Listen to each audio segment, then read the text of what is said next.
I literally, okay. I was like, I thought I had everything set up properly, but apparently not. With my stream here. But yeah, anyways, welcome back to another stream. I don't know how long the stream is gonna be in particular, but we are gonna be talking a little bit about the severe weather stream. Actually, hold on one sec. We do actually have a tornado warning down here between Texas and also Oklahoma.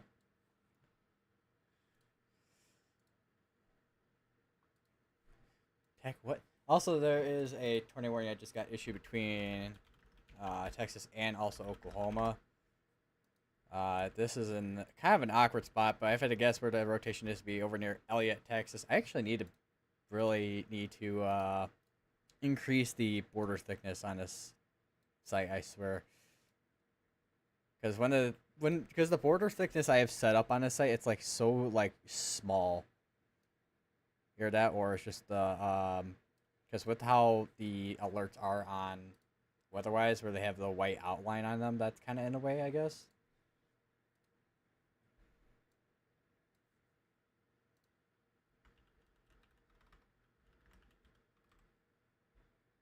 Make sure I have tornado warning on.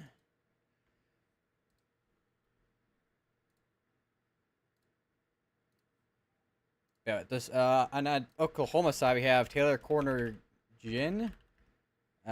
Granville's technically included in this as well. I need to move my mic up a little bit.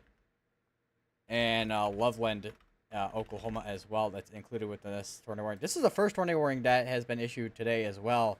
So far, for the most part, at least when it comes to the severe threat for today, it's been mainly wind and hail, which is actually the main threats for today, which is actually wind and hail. So here's your 30% wind risk, which actually goes all the way up in here with southeastern Kansas. Same thing with the hail threat as well.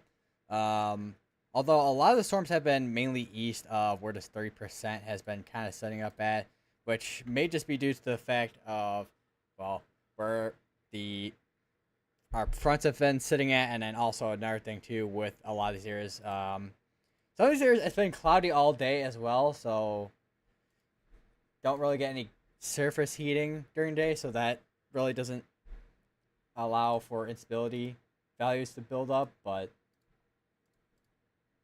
let me refresh my Creator Studio because I have no idea if. Okay, yeah, I do. Okay, I'm like I have no idea if it's actually showing up now.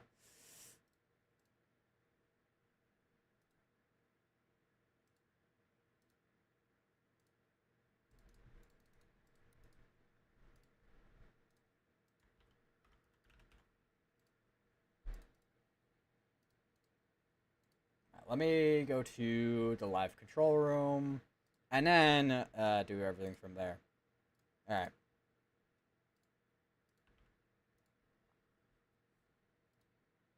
So this is once again the first tornado warning of the day in Oklahoma and Texas. This is warned for rotation. It's gonna be going for 42 minutes. It's also warned for up to golf ball size hail. There was okay, yeah, right there. This was warned. Actually, it was warned for tennis ball size hail earlier. Could actually have had larger hail than that earlier. But let me go back a little bit on scans here. You can see where we had that large hail, which would be in here from earlier. And then we still have probably some larger hail. I mean, it is warned for golf ball size hail, so we probably still have some large hail that is still falling within the storm. But as of right now, it's definitely mainly for the most part with the storm overall, with the wind threat, and then of course that tornado threat as well.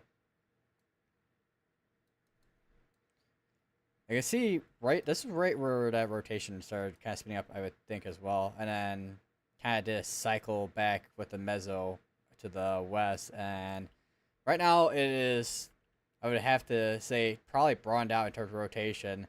This I mean, I wouldn't say that could be rotation, but this would be our area rotation here, just more broadened out. So we'll see what happens in the next few minutes or so, see how that kind of progresses as it makes its way northeast. But yeah, anyway. Oh, wait. We have another tornado warning that just popped up as well. Where's that? That's all the way down here. That's for Rochester and then O'Brien, Texas.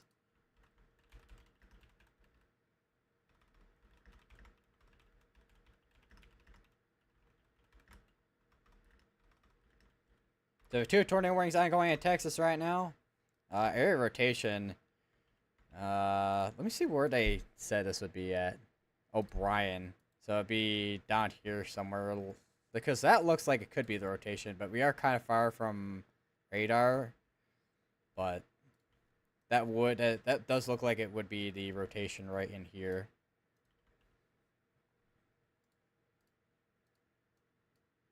I'm getting pings galore right now.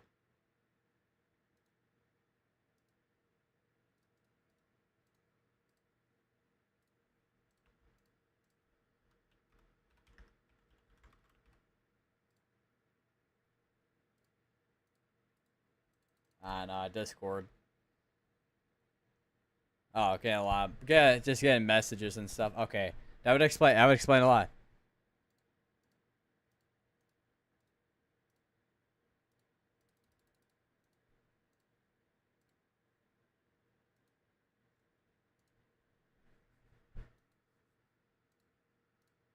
Update my tile real quick.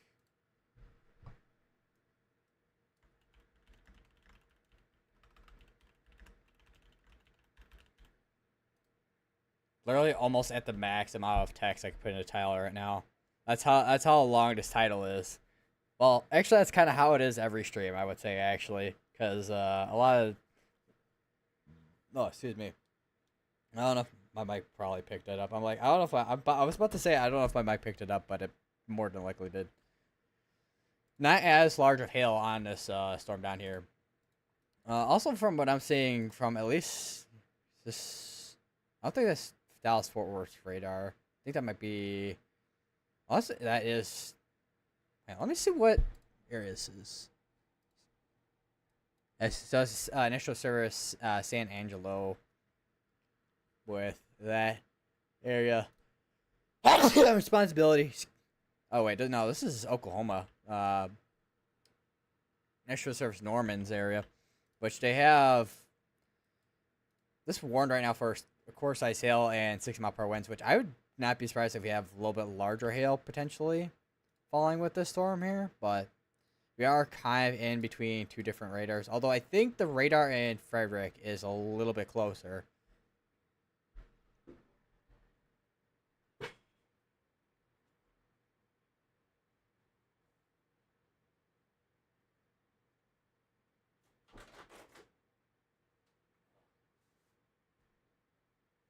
And on today's episode of my allergies,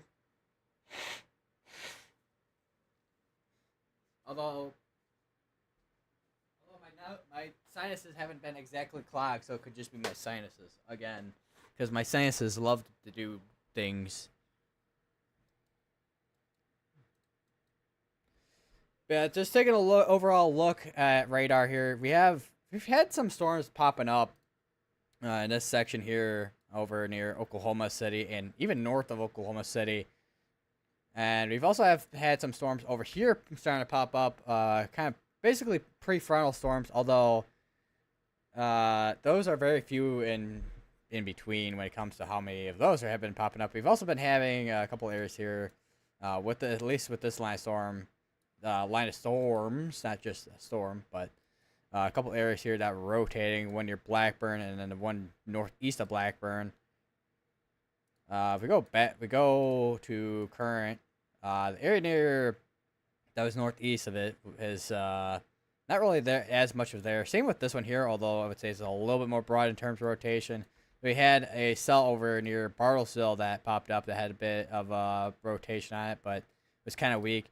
Might be still maybe a little bit something on that, but for the most part, this is probably going to get ingested into the line.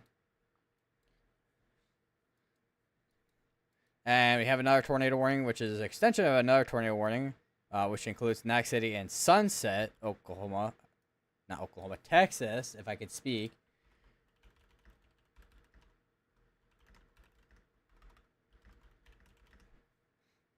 Also, the outlook just came out. It's a little bit different than how it was earlier. Probabilities are still the same, however, with the tornado, wind, and hail threat, though. So it's all just kind of like more. It looks like it was squeezed by hand. I don't know how to describe it. Let me show you guys this real quick. That's concerning. If, okay, it is updated on here. Okay.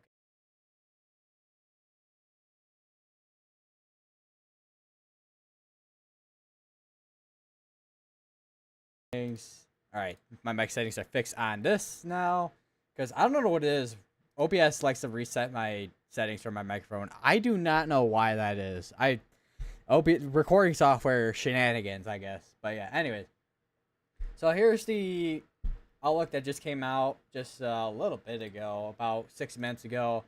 This is what it currently looks like. It's a little, obviously it's different compared to how the thumbnail looks like, which is thumbnail is the one from, I forget what time it was, but yeah, this is what the enhanced looks like. So they're still maintaining that, 5% with the SIG 1, which is EF2 intensity tornadoes being likely, which I would say a few tornadoes are probably going to be likely if we do get any that are embedded within the line, if we do get any to spin up, but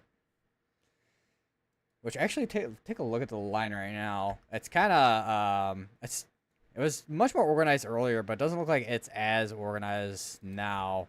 Although wind gusts are definitely still going to be a concern. Although we're looking at the storms from the Frederick radar, looking at it from the radar over in Norman though, or well, Norman's radar, it's a lot different picture with how it looks.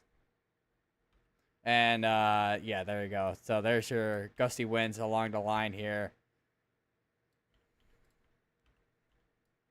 I would not be surprised if we have a couple areas here that are trying to get some type of rotation in order here.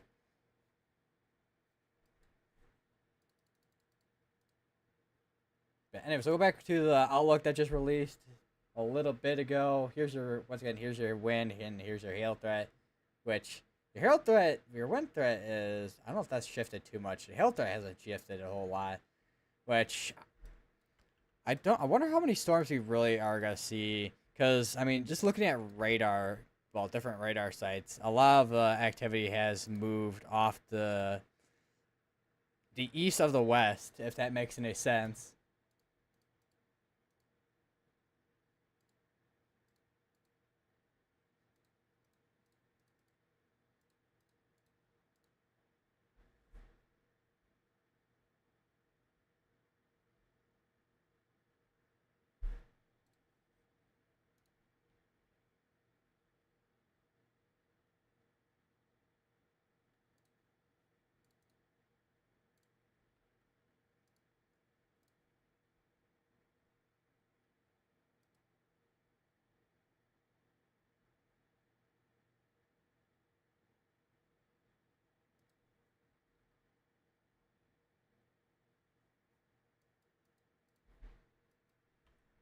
So we got going up here.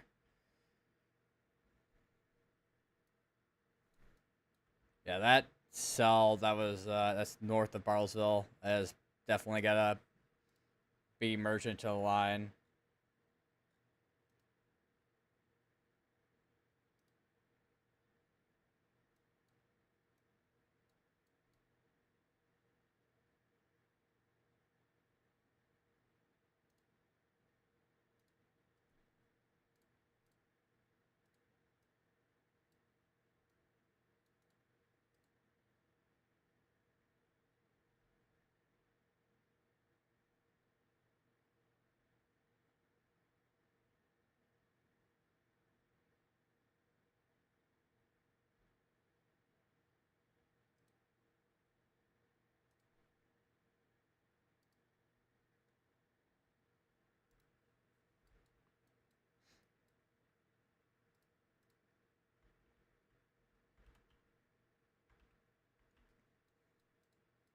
Check back up on this. It is I will say definitely an absolute mess when it comes to velocities right now. Because you got winds going one way, you got winds going the other. They did just update the tornado warning, it looks like. So it looks like from earlier, we did have some kind of meso handoff, looks like. So now we have this little tiny area of rotation in there. Although it does look like there's a little bit of clear air contamination. So you have your side lobe contamination, but It does look like there is at least a small area rotation. It's not super large for area rotation for the most part. And check back up on the tornado warnings down here in Texas between Rochester and Knox City. And trying to see if we can get a clear picture on this. I don't think we're going to get a clear picture on this from the radar over in Frederick. Which, if we do have anything rotating there at this point, it might at this point it might be just broad at this point.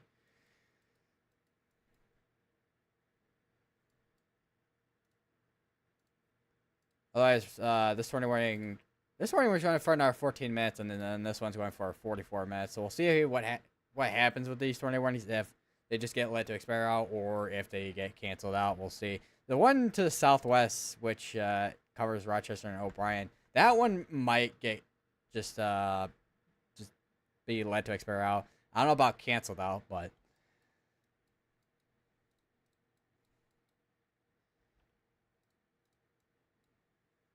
yeah, we'll go back to taking a look at the outlooks. Tomorrow we have another enhanced risk, which then shifts over to the Midwest or the Great Lakes region.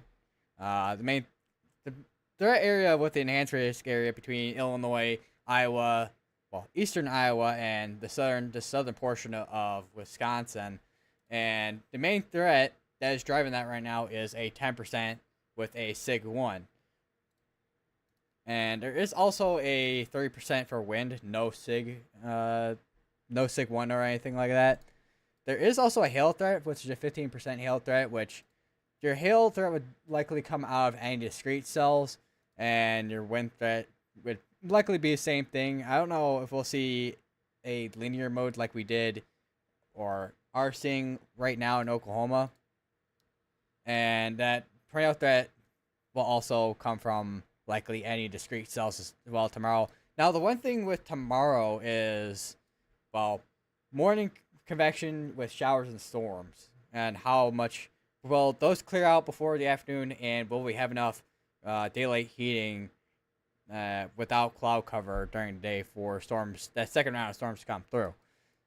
Because if those storms and showers in the morning don't clear out fast enough, and we don't get any cloud clearing, then you're gonna get your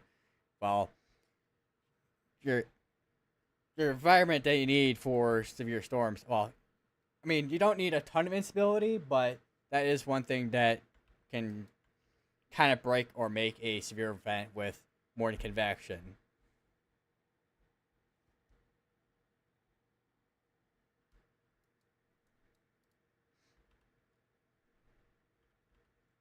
A bit of area rotation, just looks like northeast of Greenfield in Oklahoma here.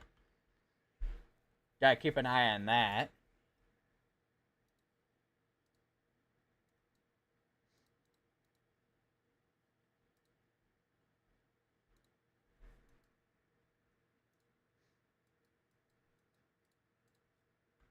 This is warned for 7-mile-per-hour winds. Must have had a spot where it has a strong area wind gust from earlier. Yeah.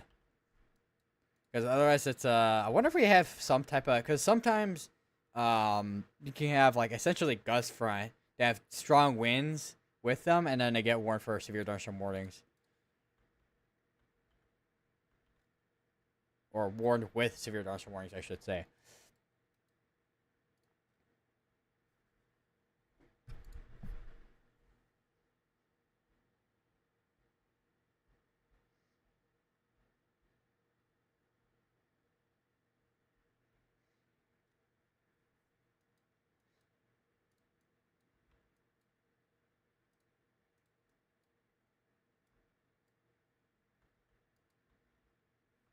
I do want to take a look at the meso analysis, because I think at this point, because it is 8 o'clock now,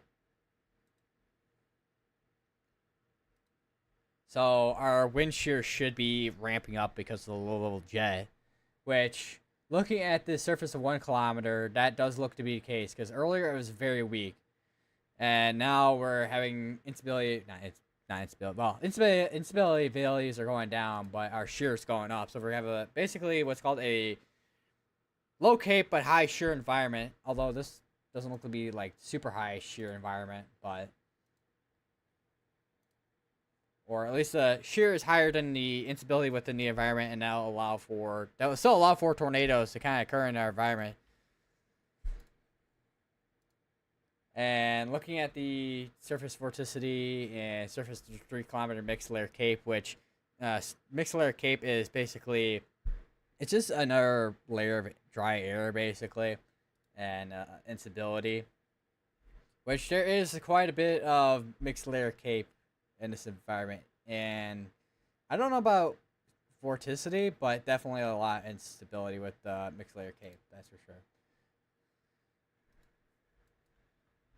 So right now, a lot of these storms are probably working off of the shear that's in our environment to kind of rotate around. So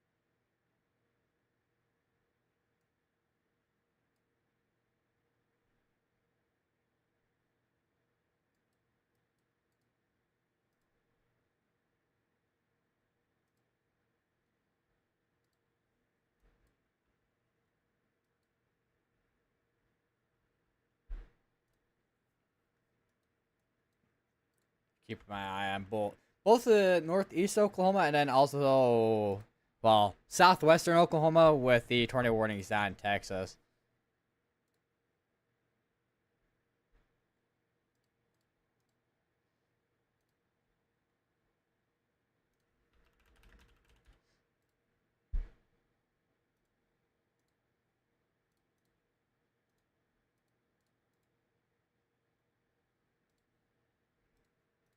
So update my website real quick too.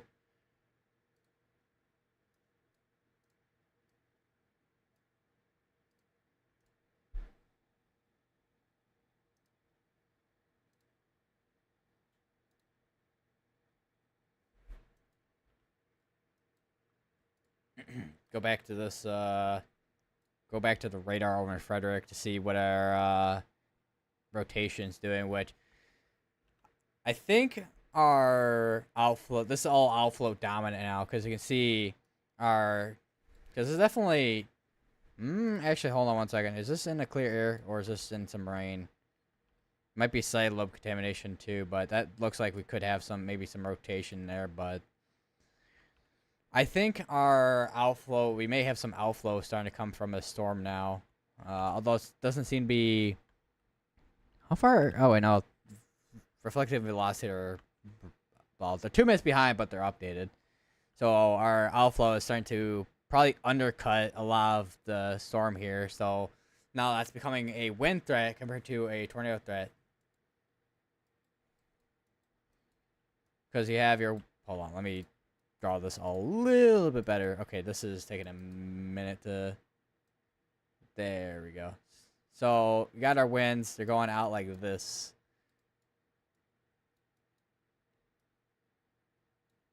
Compared to having a inflow notch like you typically would if you have a QLCS. Because the way you kind of identify, well, tornadoes, I guess, on the radar, if you're just looking at reflectivity, you're kind of looking for what looks to be like a Popeye arm on reflectivity. Does they issue a tornado warning on top of the tornado warning? Tornado warning for Northwest Wichita and East Central is canceled. That is the weirdest. Okay, so the tornado warning is canceled, but still. Why does it show up as another tornado warning? That is the weirdest thing I've ever seen in my life. Okay.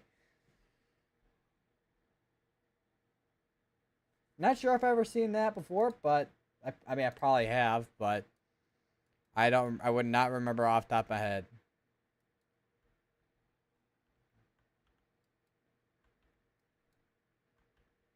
Got some gustier winds coming into, uh, is that Binger or Binger, Oklahoma? And that eventually makes its way over to Sky and Koger.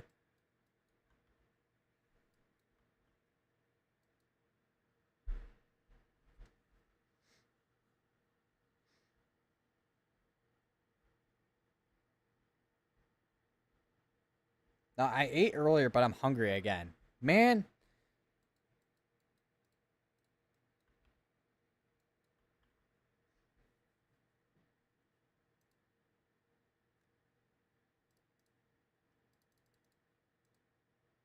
See if we got. We do have a new mesoscale session from the Storm Prediction Center. Okay, cool. All right, so here's a new mesoscale discussion from the Storm Prediction Center. Risk of damaging winds and a couple tornadoes continues across Weather Watch 86, which is the tornado watch in Oklahoma and Texas, which we're definitely seeing not so much out of this activity here. I mean, we did see some rotation earlier, but we definitely are seeing, at least with the southwest portion down here near Haskell and Crowell and all that. Obviously near Vernon, where I think we still have the tornado warning going on, even though it said it was canceled. But a lot of this is all tornado threat here, which I think this QLCS with this here will be definitely our main threat when it comes to that wind and tornado threat for into this evening, into the overnight hours. They still have some pretty large hail that's possible with the peak potential for hail. The wind, I'm not surprised.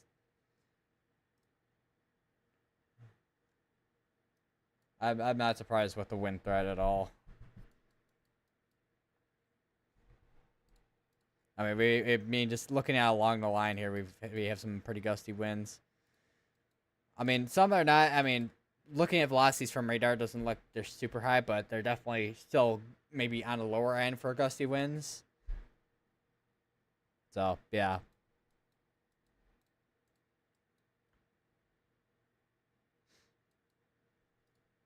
See if we got anything on Tulsa, Oklahoma's camera here. I don't know if we will.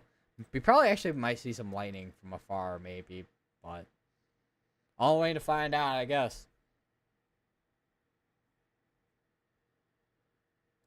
Also, speaking of lightning, the recent vlog I just uploaded, what was it, a couple days ago at this point, that was the most amount of lightning I've seen in a while. I think the last time I probably posted a video like that was back in August of last year. Because a lot of the vlogs recently, I mean, you guys probably have seen, I don't know how many of you have bell notifications on, but, or I don't know how many times my videos and streams or whatever pop up into the homepage or whatnot, but you've seen a lot of snow vlogs. I mean, it is winter. It was winter. It's no longer winter now, but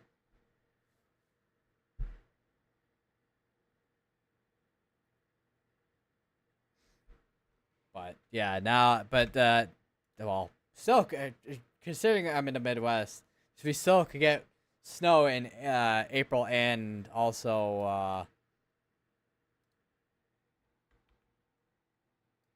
May and April, but those cases are probably far in between with how rare they are compared to it being I mean, obviously, every year and day to day, month to month will be different when it comes to how your weather setups are.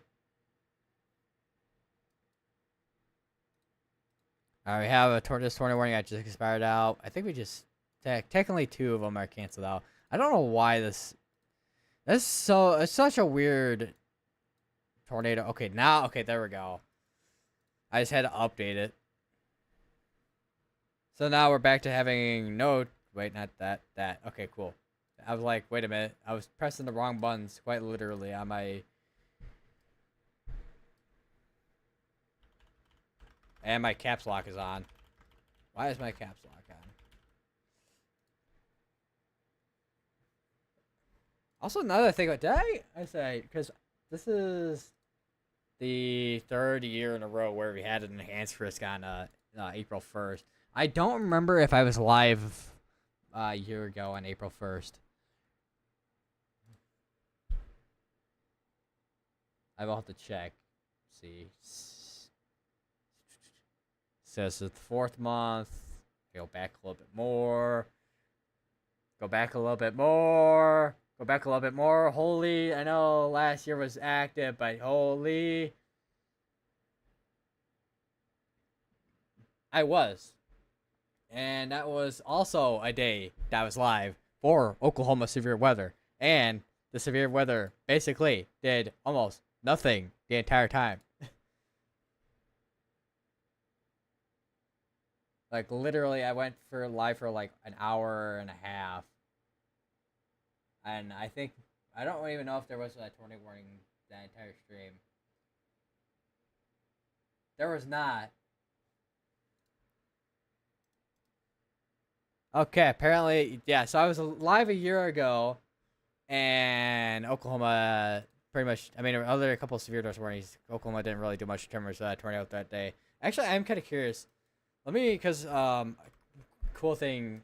I don't know how many of you know this, but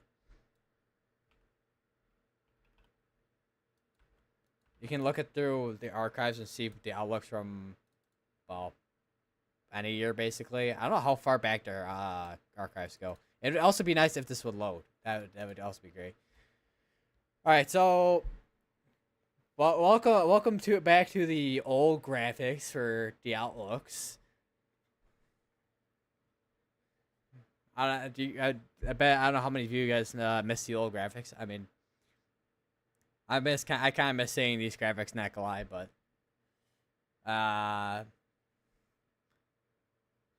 we had enhanced risk.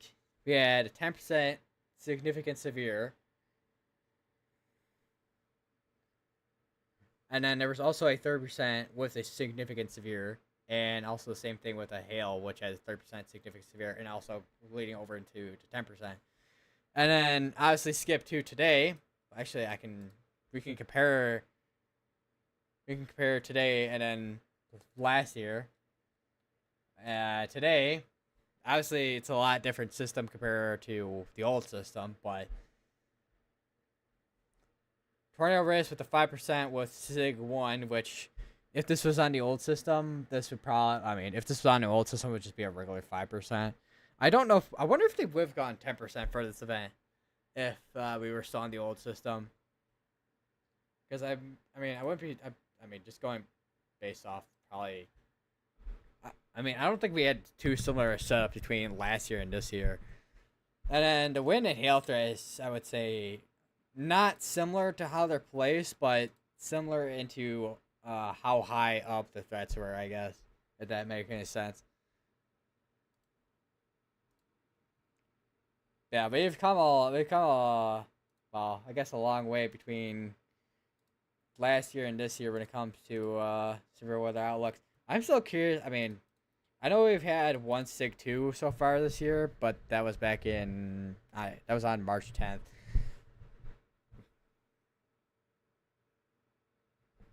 Which was probably I mean, it was very, I will say, very well placed Sig 2 considering the tornado that we had that went from Kankakee and over into Indiana. But yeah, anyways, back to radar. We have an area of broad rotation over near Hominy. Definitely gotta keep an eye on that, and weather-wise is lagging. Do we have tornado? We do not have tornado pulse tag on that. We have severe industrial warning on this here for 60-mile-per-hour winds and core size hail. So still hail that can cause damage, but by no means large.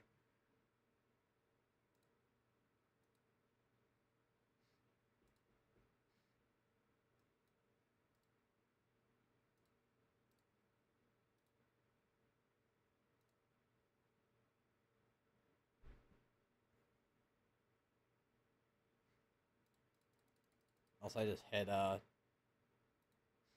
had a hiccup, but it was like a really like a low hiccup.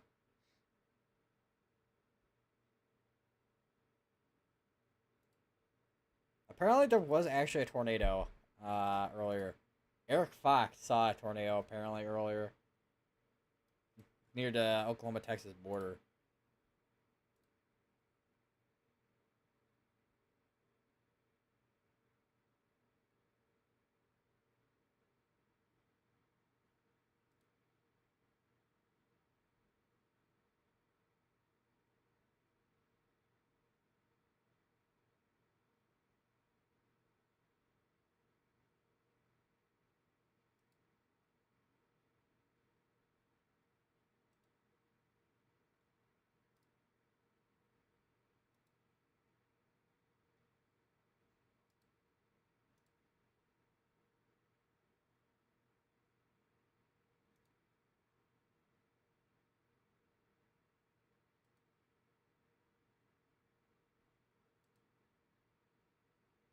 Oh, speaking of, Eric Fox's video just popped up just a little bit ago on my timeline here.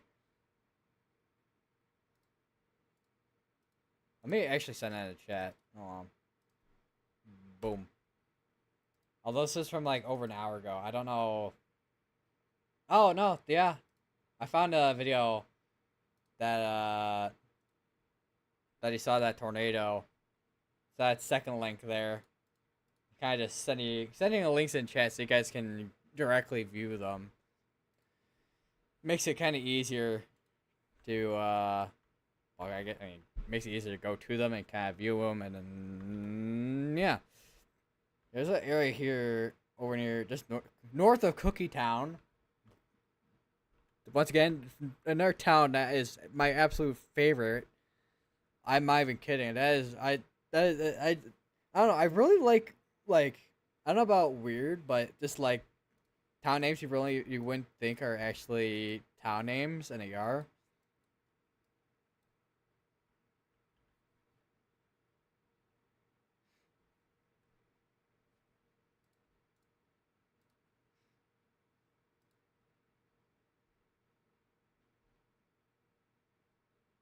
Oh yeah, and also earlier, Artemis 2 launched, and the I don't know about I want to call it smoke, but it's not smoke. But it was viewable on satellite essentially, both through water vapor and of course, obviously like image, full image, true color, like satellite.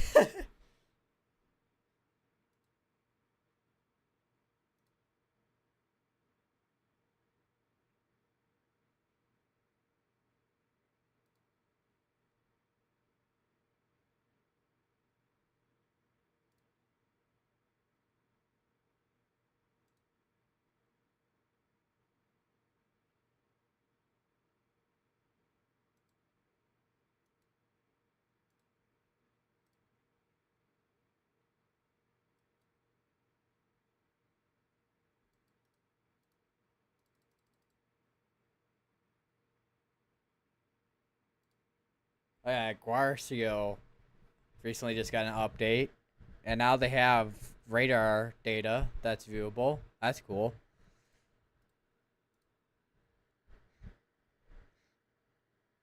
And it's also is wait, I forgot. Is this question, is this data free?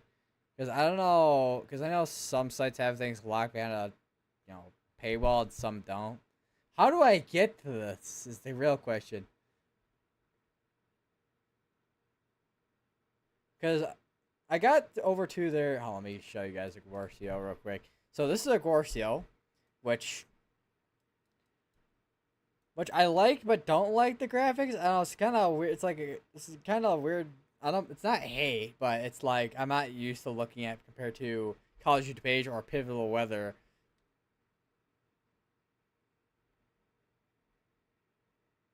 Oh, there. Oh, it is locked behind premium. Okay, yeah. I mean, we already have radar on WeatherWise, so we're good on that. And I have GR2 analysis as well. So if you want to look at something 3D related, then I can pull that up. Which actually, let me pull up GR2 analysis, because it has been a minute since I've shown that on stream. That is the question is this. Oh, it is. I'm like I wasn't sure if it was gonna show up because I mean I haven't touched the visibleness on the things, but I wasn't sure if it was gonna work because I don't know how many broken things have broken. How many? I don't know how many. I didn't know how many things were gonna break on OBS. So, but you can see your storms. There's your wind and rot, which is which if I remember correctly is a product that is used for um seeing rotation, but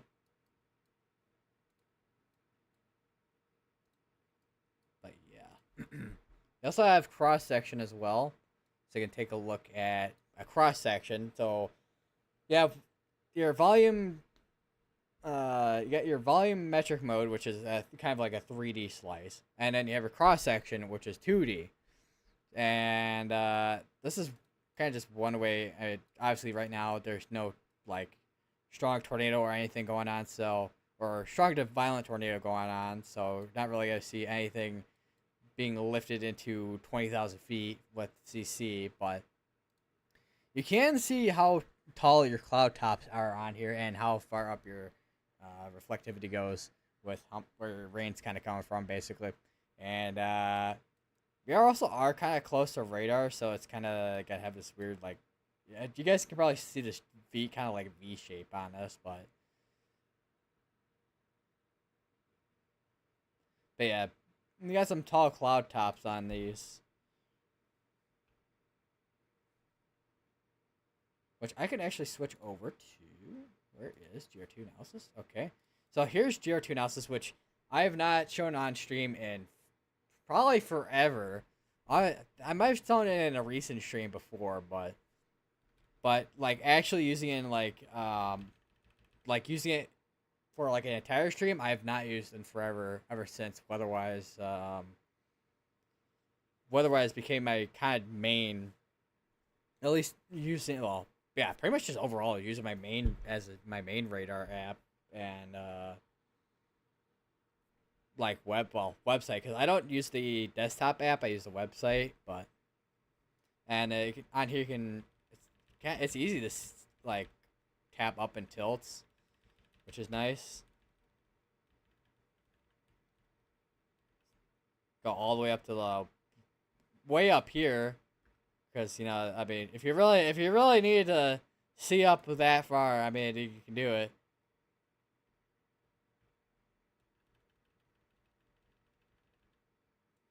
Not sure what the specific case use for that would be with that high of tilt, but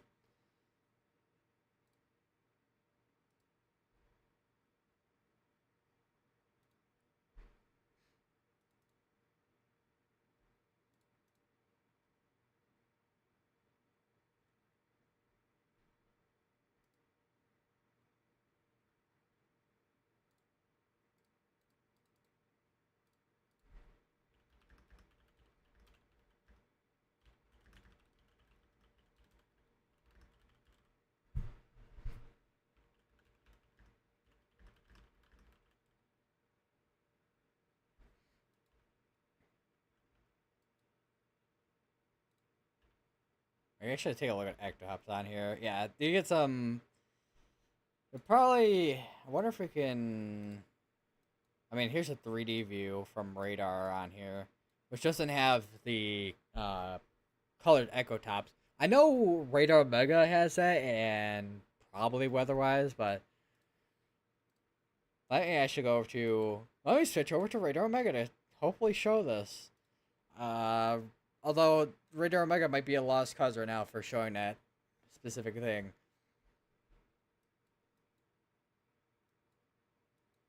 Because Radar Omega on its Wi-Fi takes forever to load. Okay, there we go. So here is Radar Omega, and here's the 3D view, so you can see your echo tops. That is the one thing. I mean, I I know I said I've been using Weatherwise more, but Radar Omega has some specific use cases I use it for. Specifically like its color table, because sometimes Weatherwise and Geotonosis kind of have their color tables kind of wash things out a little bit too much for my liking sometimes. So I kind of use Radar Omega to kind of, well, not have that happen, I guess.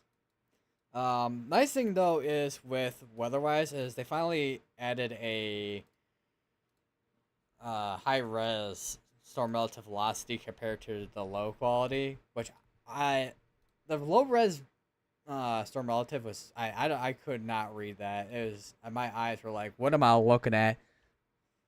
And I'm the one that used to looking at velocities. Then again, I use a lot of high res velocity data compared to low res, so that might be why.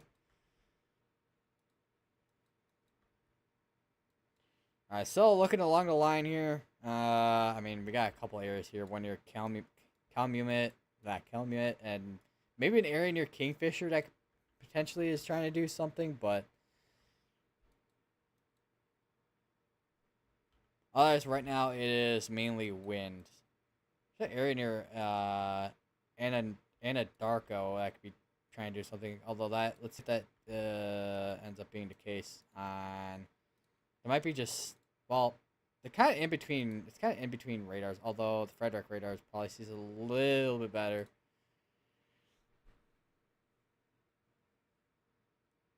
I do wonder if they have, because on Geo 2 you can see if they have sales mode on or not. They have sales 3 on right now for Frederick, which allows them to scan at lower angles. So it basically sales mode is it's good for trying to sniff out areas of rotation that is like QLCS tornadoes essentially. Because QLCS tornadoes have really small areas of rotation sometimes.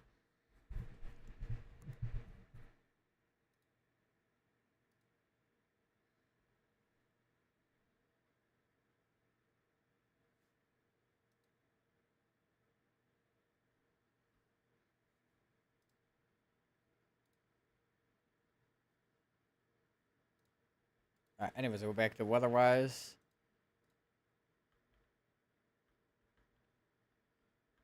See if we got any other storms that are starting to pop up ahead of the line here. Because, I mean, probably some showers and storms. But yeah, some showers and storms popping up, but nothing that is like a fully discrete cell ahead of the line here. Also, before I forget, too, there is a day 3 as well for it, which is enhanced risk, which is probably the most interesting shape I've seen for an outlook in a while, not gonna lie. Because you have a slight risk going all the way up here, and then you just have a orange bullseye right over Missouri and Iowa. How's it going, Party Cheese?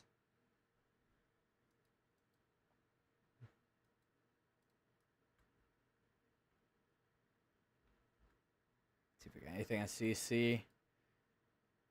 Because the area near...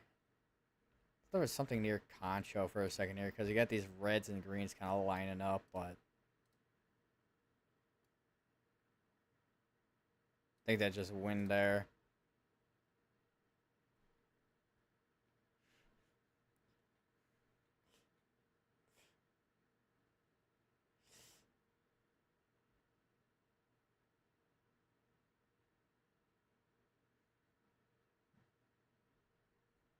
Jesus. EF 999.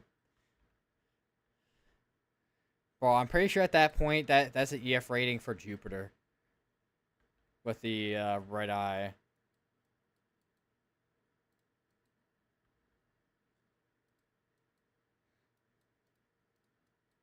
Although the red eye on Jupiter is more like a hurricane, so I don't know.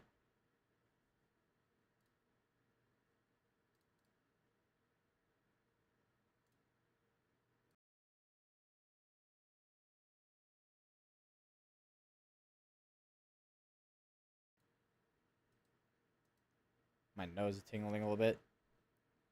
Hurricane Red Category 9000. Sounds like something that Doofenshmirtz would make. Perry the Platypus.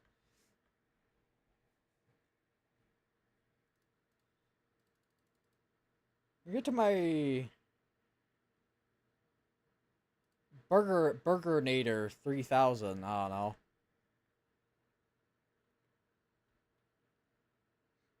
Also, I mean, it is April 1st, so it's April Fool's Day. Uh, I've seen a lot of interesting April Fool joke products from companies today. And I think one thing that I think Doritos does it every year right, at this point, but Doritos, they had body wash, uh, obviously fake body washes, with their flavor. So you got nacho cheese and Cool Ranch. I'm just like, yeah, I can't imagine smelling good with that at all. What about there's a town near Edmond called the Village? Ah, yes, the Village. Is- I mean, it makes it very direct.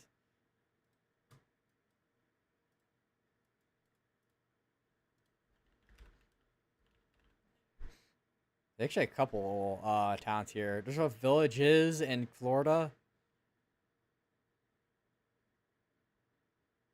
You got the village in Georgia. You got the village in Texas. You got the village in California.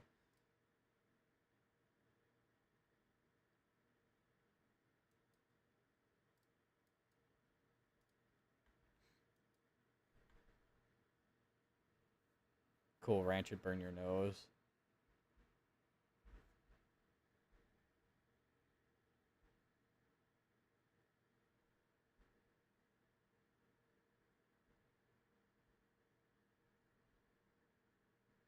Also, with all the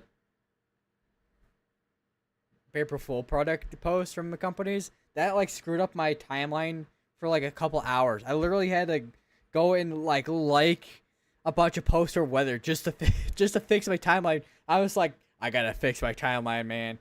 I'm not trying to. I'm trying. I need to see weather again.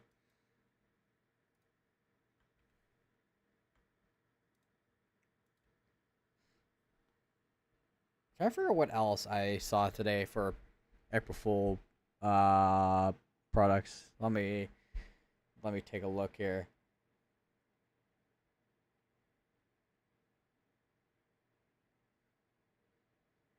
Let's see. Guys, scroll up because I saved it somewhere. So the Elgato, which they make the Stream Deck and cameras and all that. So they had a April Fool's joke of a lever for a Stream Deck for basically a gambling joke essentially. And then tubs, which is basically so they make ducks basically, and if you know YouTubes, they make a bunch of like stuff based on like so gaming and all that kind of stuff. And they had a Tubs brand new roll on deodorant. So if you wanted to, roll on deodorant with a duck,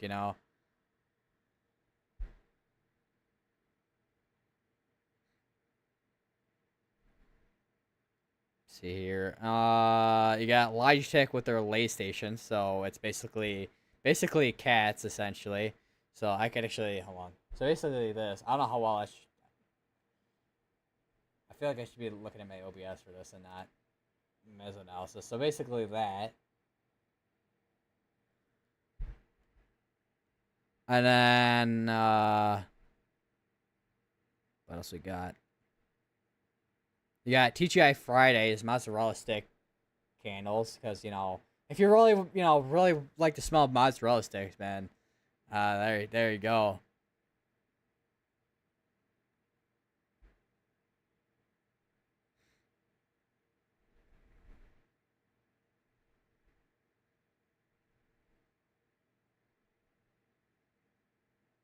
Also, there's this weird thing that Dippin' Dots did as well, where it's like Kit Kats and Dippin' Dots. I'm like, what am I looking at, man?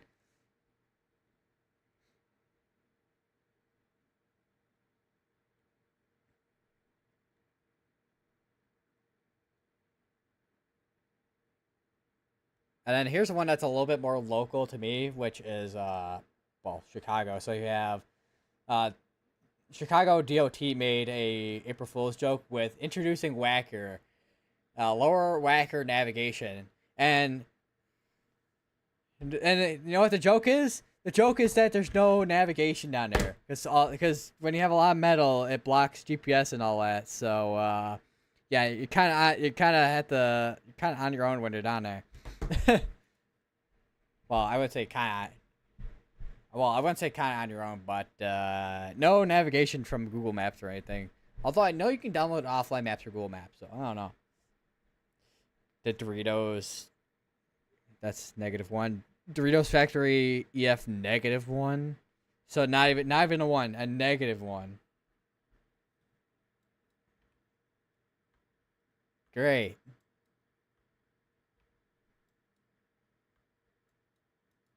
There's also this tornado watch that's been going on up here in Missouri, which we haven't seen too much severe weather activity up here. Although I would not be surprised if we start seeing more of a wind threat up here. How far up actually does the tornado threat does go all the way up here?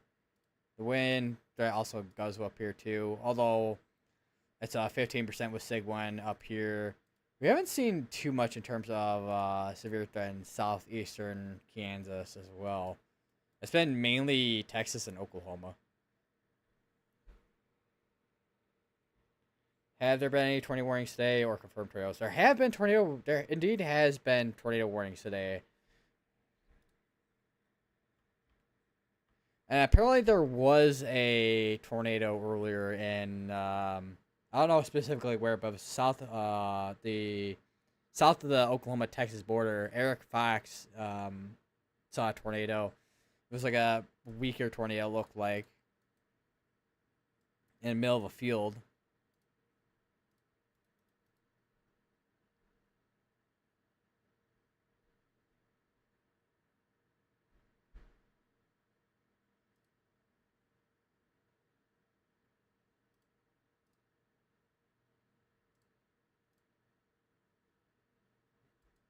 So that's pretty much the gist of the tornado stuff.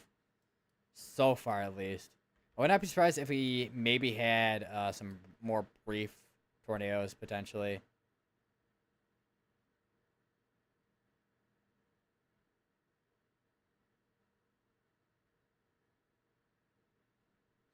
Popcorn man named Jerry Terribly Barely. I'm surprised I did not stutter while saying that. Because I know that entire sentence would have been something that would have definitely made me stutter. For sure. I'm kind of curious. I don't think 00... Has 00Z come out yet? Oh, yeah, it has. Okay. 00Z HRRR is indeed out. Okay. So this will give us at least an idea of what tomorrow could look like in terms of the evolution of storms for tomorrow. So 00Z, which is I'm still retraining my brain to Central Daylight Time, from Zulu time to Central Daylight Time. So 00Z is 7 p.m. 01Z would be 8, and then 02 would be 9 o'clock. So it's 02Z right now. So 02 is this right now, right here. And so 9 o'clock, 10 o'clock, 11, 12, 1 a.m., 2 a.m., 3 a.m., 4, 5 a.m., 6 a.m., 7 a.m., 9 a.m., 10 a.m., 11, noon, 1 p.m., 2, 3 p.m., 4 p.m., 5 p.m., 6 p.m., 7 p.m., 8 p.m., 9.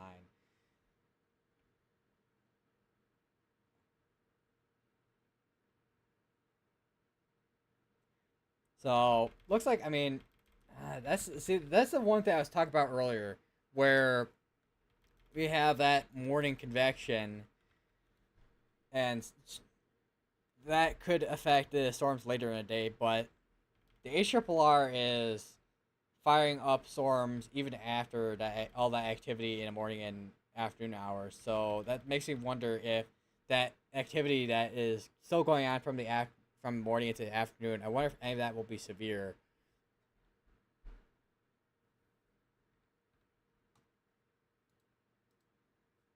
What? What did I just read?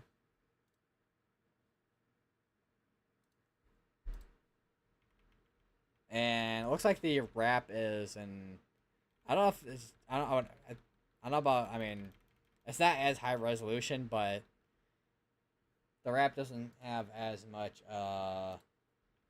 agreement. Let's take a look at the vorticity, because vertical vertical velocity, because vertical velocity is one way to kind of tell of upward motion. Which, I mean, there's definitely some for sure. And the wrap does go 51 hours out, so this goes into Friday. And you can see all your vertical motion along here from Kansas, Missouri, Iowa, even to Minnesota, which in Minnesota, Wisconsin, and all that, they have winter storm warning. Well, I don't think they're winter storm warnings yet. Oh, no, they are. There are a couple at least. There's actually ice storm warning in central Wisconsin right now, actually.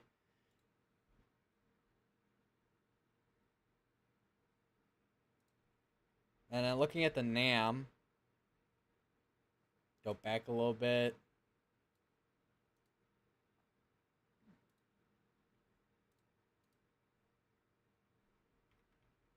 Oh, once again, not as high resolution, but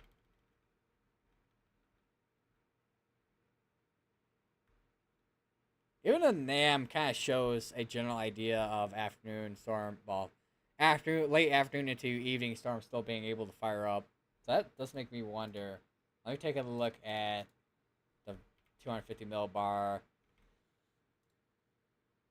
Get a little bit bigger picture here. Oh, I might Cone-S view here. So here is the trough currently coming through, which will be delivering severe weather through tomorrow. Going to down here. I'd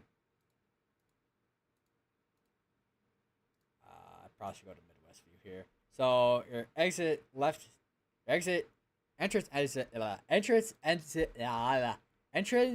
exit region will be right in here, which I am kind of curious. No, let's take a sounding like right here, I guess. So curved photographs, and then it does whatever it wants right here. I'm guessing there's definitely some convective feedback here, because it's all like this is moist through the entire column. Let me take a look real quick here, because I have a feeling that is the case. Yeah, that is indeed the case, yeah. Alright, now let's go a little bit later here, and then take a sounding that is not in convection. And, we'll take a couple here. Why not? And this is from the wrap. Or are we on the NAM? No, we're on the NAM. What am I saying? And yeah, I mean, your dew point and temperatures are very close.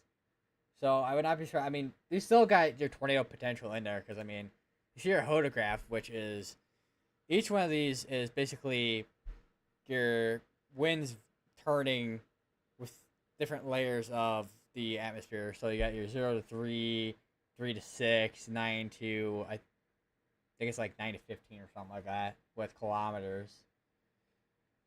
The wrap is showing a lot of shear and a lot of SRH. Not a ton of cape, but that shear will probably make up for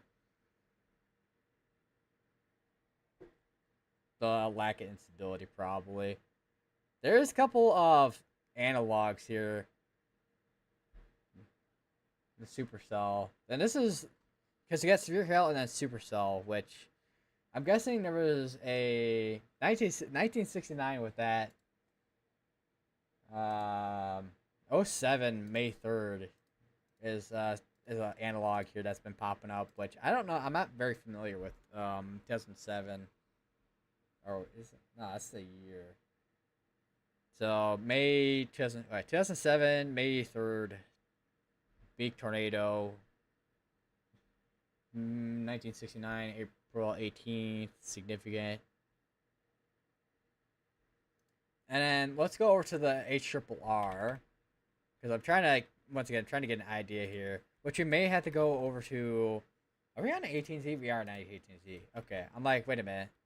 We may have to go over to Pivotal Weather because for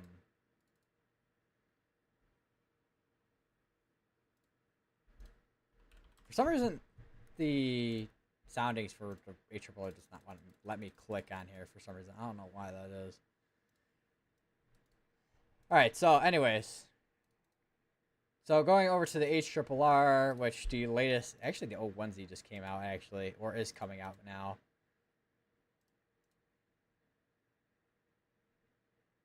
Go to this. Let me zoom out a little bit here. I don't know why this has to be like zoomed into the moon here. Okay, does this want to like let me, okay, things not wanting to work properly. All right, so take a sounding here, I guess. 66 degrees. So I mean, got dew point temperatures. I mean, it's basically kind of actually the NAM and the HRRR kind of actually are, yeah, the NAM and the HRRR are kind of close in to some of these soundings here.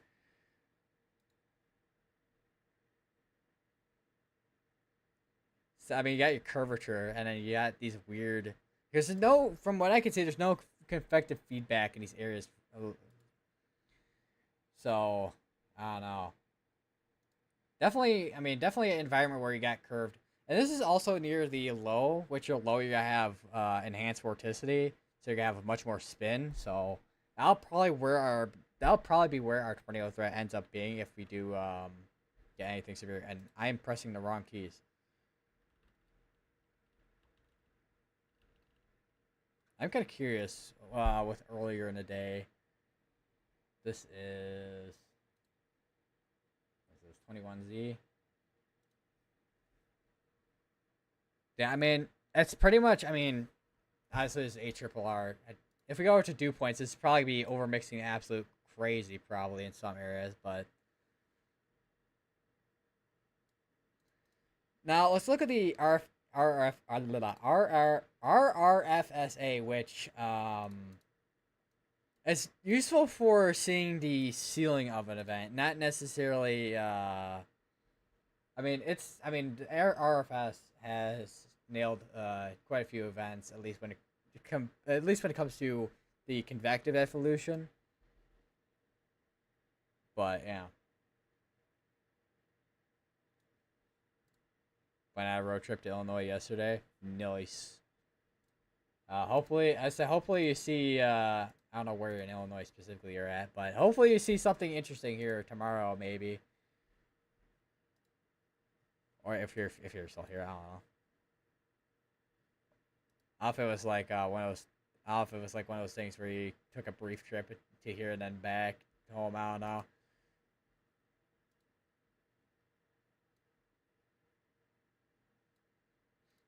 We do have the M Pass, which the M Pass is another high resolution model.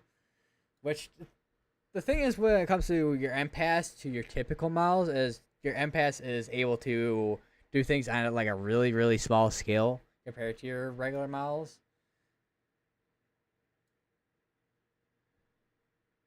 There's a couple different M Pass models here.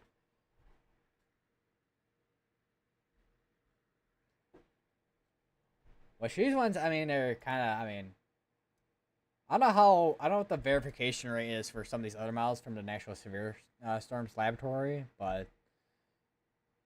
And then here's the NAM, which the NAM 3K or the NAM Nest, I don't particularly care to use because sometimes it can because sometimes the NAM Nest overconvects and it either overconvects or it doesn't convect enough. But looking at some of these soundings here, it's once again a lot of these models are. I mean, there's pretty good agreement between the models right now when it comes to the overall environment. So it'll be interesting to see tomorrow how the convective evolution is tomorrow and how the morning storms and showers affects later afternoon storms and showers. I can already guarantee you if storms get going while I'm in class in like my calculus class, I'm hauling it back to my dorm.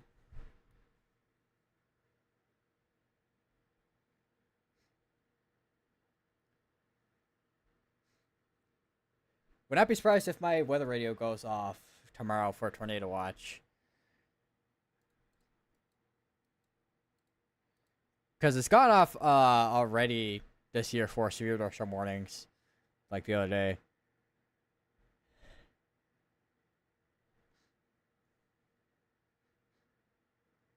Yeah, exactly. Exactly. Yeah.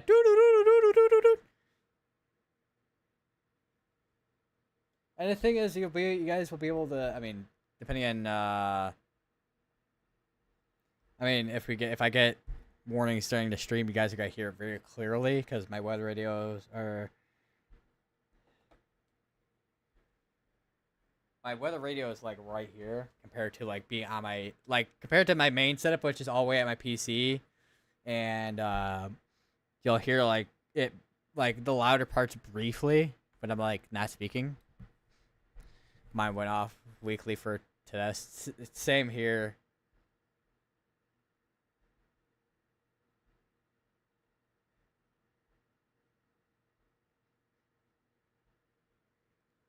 Where is my nose being a pain in my butt? I'm trying to figure. Oh, there. I'm like trying to find my tissue box, but I couldn't find it.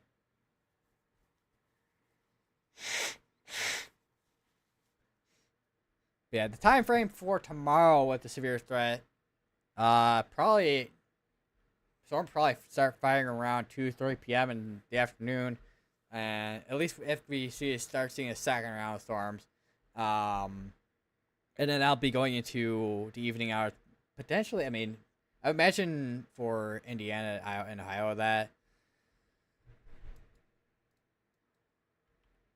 it'd probably be the overnight hours. Probably not as much of a severe threat, but probably storms winding down. Still be at school.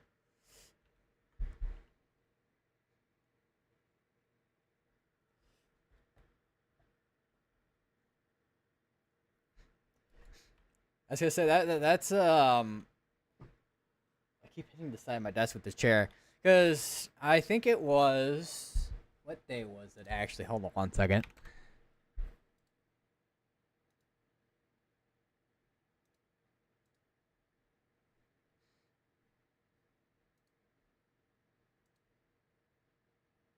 It was.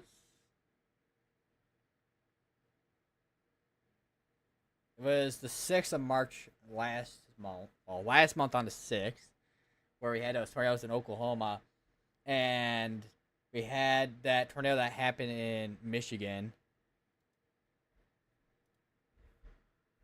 I'm just like, bro, are you kidding me? Of course, the one day where I'm in class, and it's a day I had to travel back to my. I was traveling back.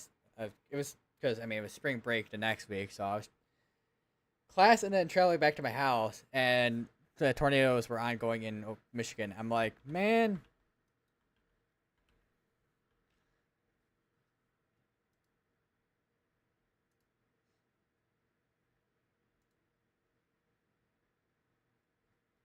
Convective Chronicles just put out a PSA. PSA for the love of God, stop using RFS this forecast, y'all.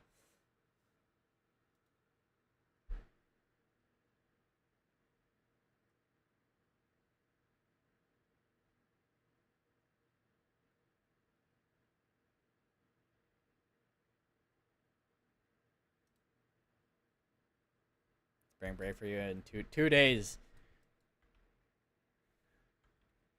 Lucky.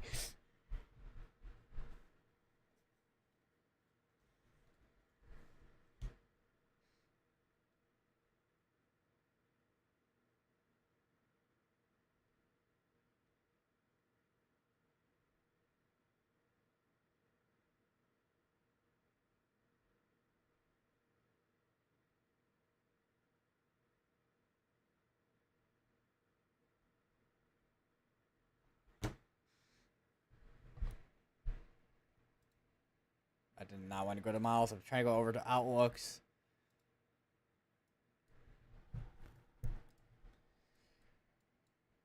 Because I want to take a look at the.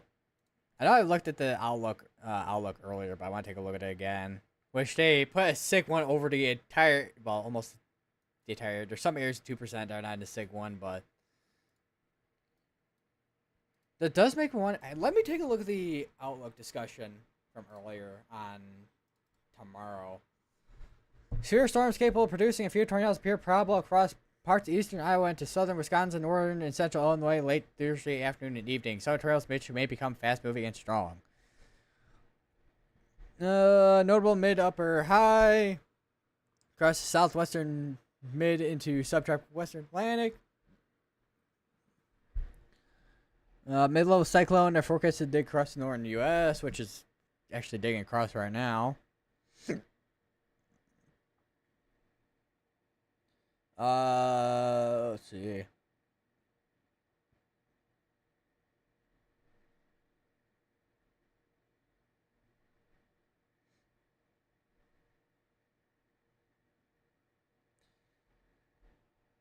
Spreading downstream across a potential near-surface inflow environment, models suggest a low potential for appreciable destabilization and re-intensification of the initial pre-cold frontal convective development as it spreads across and east of mid-upper Mississippi Valley during the day.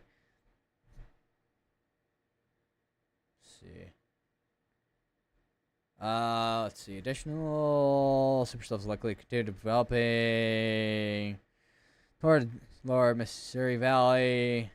Fast storm motions roughly aligned with the axis destabilization could support long-lived, long-track supercells. Potential for strong tornadoes, but convection weakens Thursday evening.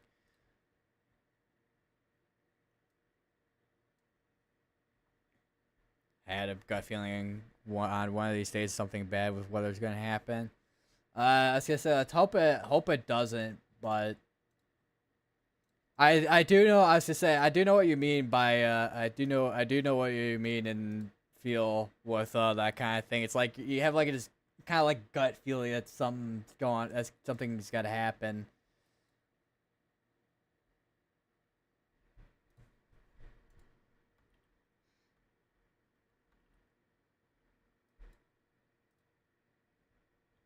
All right, so far we still have a bunch of severe dust warnings out there right now. 6 of them to be exact, but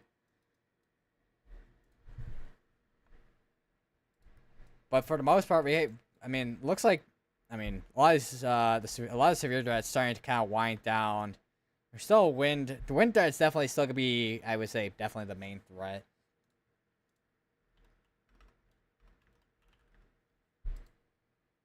Let me take a look at the reports real quick here. We have 61 wind reports, one of those being significant, which a lot of the wind threat happened down here in, okay, is this gonna be on, okay, there we go. It happened down here in southwest Oklahoma and this portion of northern Texas.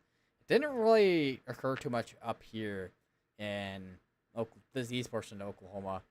So definitely another day that I would say probably underperformed for the most part. Probably didn't help that we had a cloud cover, but even then, the storm still initiated with even having the cloud cover. So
see here. I want to take a look at the.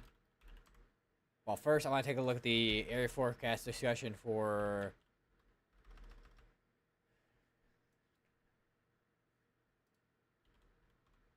Chicago, well, National Reserve Chicago, which is LOT, and then the other one, which is Quad Cities, which is DVN.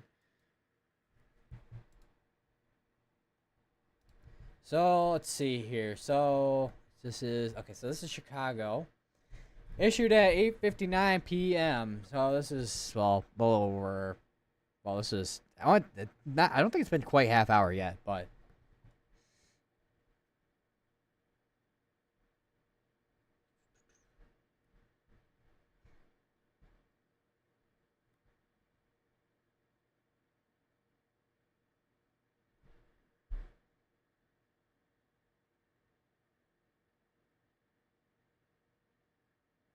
See.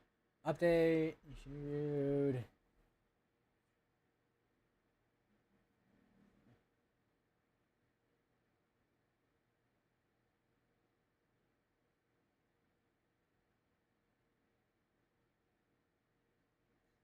Interesting. Areas of fog may be found north of the advancing front late tonight into tomorrow morning, which could be locally dense. The ongoing forecast is very much on track through the night, with only some hourly refinements made to pop trends or percentage of probability of precipitation. More on developing severe potential for tomorrow for full discussion down here, which I know they mentioned. Okay, yeah, this the Thursday, the discussion portion for the Thursday for afternoon and evening is it is a chonker of a discussion. I mean, it is a chonker of a discussion. Also, new service train got issued for 60-mile-per-hour winds, which be this little I don't know what that was. That pocket of wind there, which there looks like there could be potentially some type of rotation going on there. I say some type of rotation. There looks like there could be maybe some. I don't know about strong rotation, but there is definitely some rotation in there. That's probably brought over Sterling right now.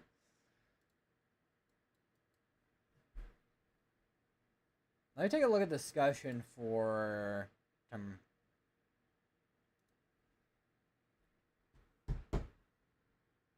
surface level. List from near Kansas City. Conceptually speaking, synoptic pattern including expected path to surface level across eastern Iowa during peak heating matches analogs for significant severe weather events, including tornado outbreaks across the region. At this point, there appears to be two windows for severe weather tomorrow afternoon. The first window will still be during the early afternoon hours. Call it noon to 4 p.m.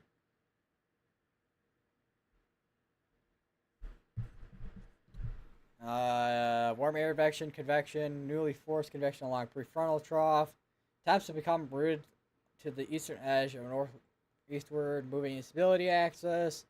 This can lead to supercell structures that are nearly but not fully surface-based.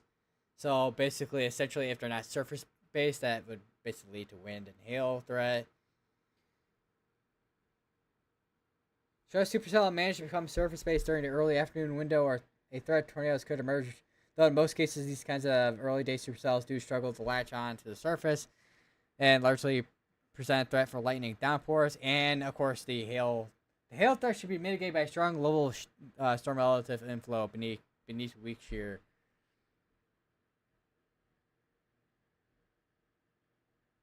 More concerning time window for severe weather will be late afternoon to evening hours, 4 to 9 p.m. Which is the window that I was talking about earlier. Some upscale growth and clusters may transition to primary threat to damaging winds towards Lake Michigan, northwest Indiana. So once it gets to, well, let me kind of go up here. So basically, probably once it gets to this portion of northeast Illinois, that looks like would be, this is probably just I mean, it's it's I to be just putting in this kind of box would be kind of generalizing, but basically that kind of I would say kind of general area east of I-55. Um,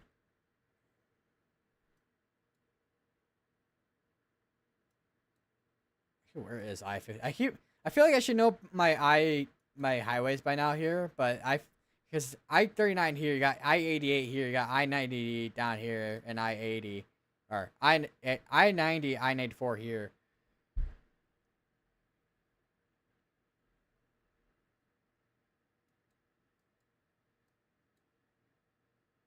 But yeah.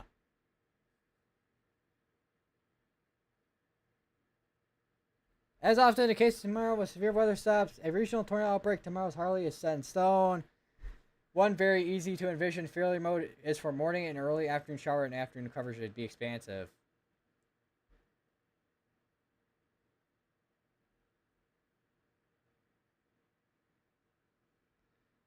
Tomorrow will be a day to stay very weather aware, especially if west of I-39 between 4 and 9, which I-39 is right here.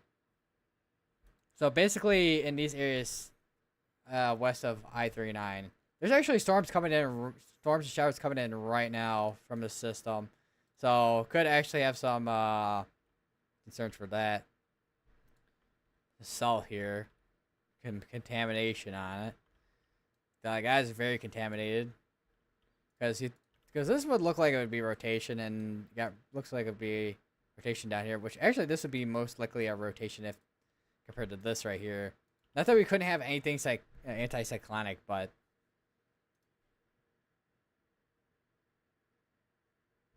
fridge emergency when you keep going back to the fridge. Yeah. Yeah.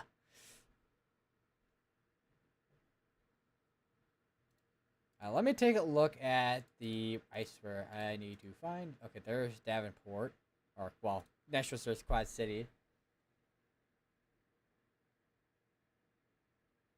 which they probably won't have. I mean, for some areas they probably have this kind of similar wording as National Chicago, but National Service Chicago probably has the more, I don't know about harsher, but definitely stronger wording. For the severe threat for tomorrow, so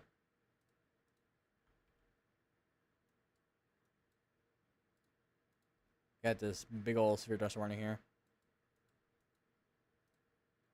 Let me take a look at this camera here, see if we got any lighting. We do. Okay, as soon as I clicked on that camera, there was a flash of lightning. Nice. Actually, quite a few flashes of lightning, actually. Jesus.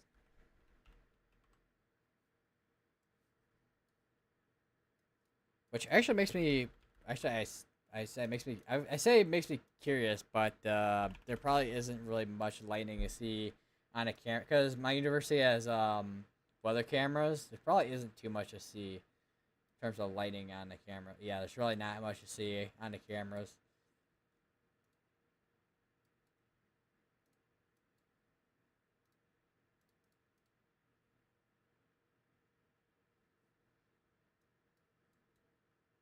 Oh, someone turned the camera.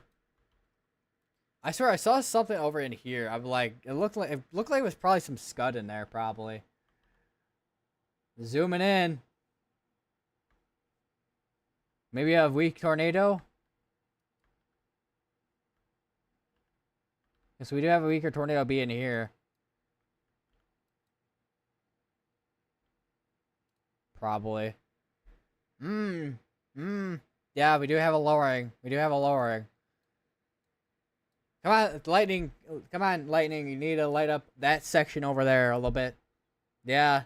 I think we do have a little bit of lowering on that area there.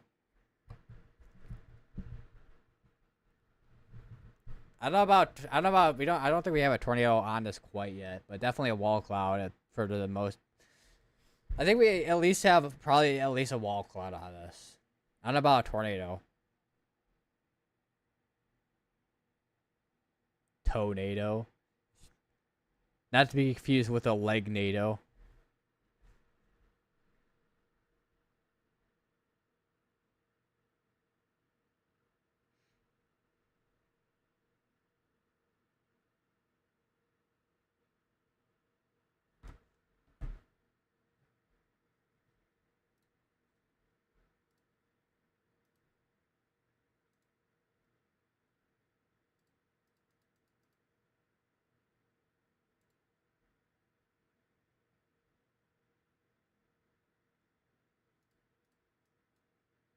Bear back real quick.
All right.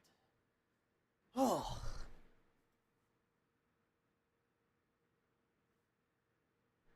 All right.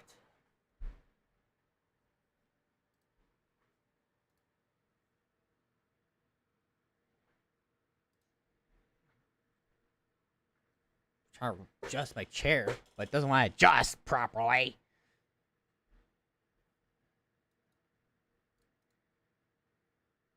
Let me take a look at the storm total precip accumulation according to radar here. They're zooming in again. Oh, let me some areas getting 3 inches of rainfall. That would actually be beneficial for this area. Well, any rainfall at all, actually. But just if we go to the drought monitor, yeah, you got quite a bit of drought here in the south, and you got quite a bit of drought in the mountain areas. Which the one thing about broth, I don't think I did.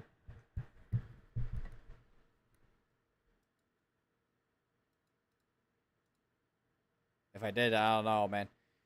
I'm trying. I need to. One thing I want to do is try to get if lightning, Actually, I could literally just go back to my stream here, get a screenshot maybe. But yeah, the drought monitor. You see quite a bit of drought here in the south. Actually, let me just pull up the site itself. That'd be a little bit easier. Even though it's literally on here, but All right, so here's the drought monitor. You can see quite a bit of a drought. Quite a bit of drought out here in the mountains. One thing about having a drought out in the west is you get a lot more EML or a much higher elevated mix layer, so you have a lot more drier air in your environment. And if you don't have forcing, like strong enough forcing, yeah, you're not gonna quite break a capping inversion. Which I don't know how bad the EML has been for some of these events, but I would not be surprised if that has been the case for some of these events kind of underperforming.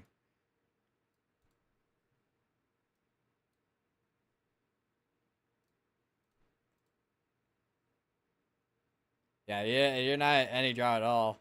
Yeah. I said I'm not in a drought up over here. Well, central Illinois and this portion of western Illinois is in a drought, but where I'm at over here in Illinois, not in a drought. Because we've been consistently getting rain, like all last month we got consistent rainfall for the most part.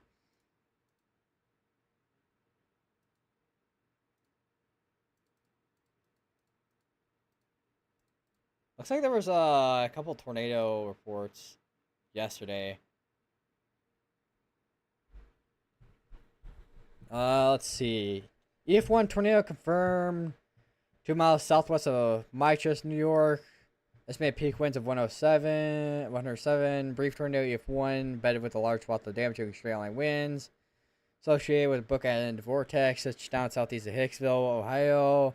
Brief EF0 tornado touchdown just west of Honeytown Road near Apple Creek and moved east across 3 residential properties. before lifting east of Honeytown Road, and that would be in Ohio as well.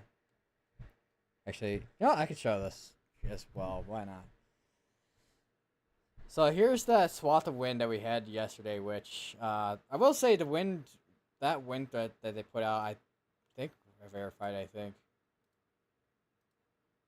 a lot of these events so far have been definitely wind and hail for the most part. We really haven't had too many events where we've had a bunch of tornadoes going bam, bam, bam, bam.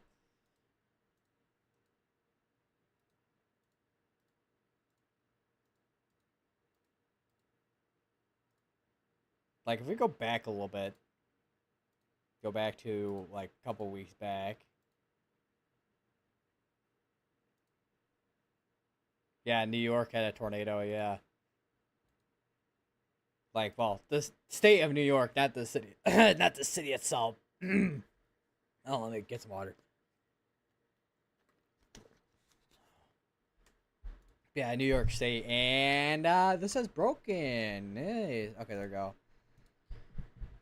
There was 5 tornado reports on the 16th, which there are a lot of wind reports. So it technically verified the 60, but the 60 with the SIG 1 was for wind gusts, hurricane force wind gusts. So the hurricane force wind gusts didn't verify, but definitely a lot of the wind. Well, a lot of these probably wind damage reports, and not necessarily wind like actual wind reports maybe.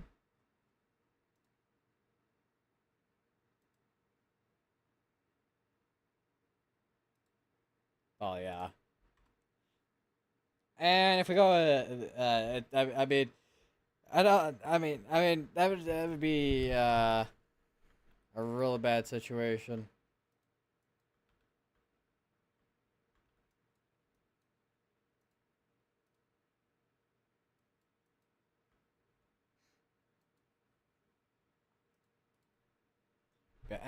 Here's the 15th, which the 15th definitely verified with that wind threat. Holy, 771 wind reports. Holy, that's a lot of wind reports. And then, of course, because it was all linear, so we had QLCS tornadoes. 59 tornado reports. On the filtered 54. So we did have a tornado outbreak on the 15th, it looks like.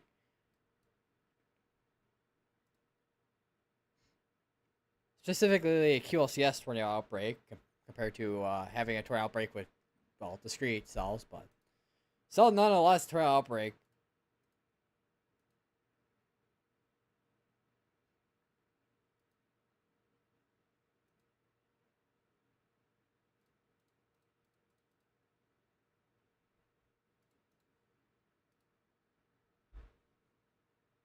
Yeah, March was quite the month for severe weather.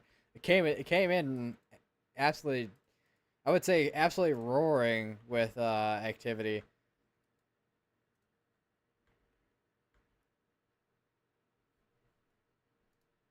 And it was the first time in a while that I went live more than like twice in a month, because February I went live twice or 2 or 3 times.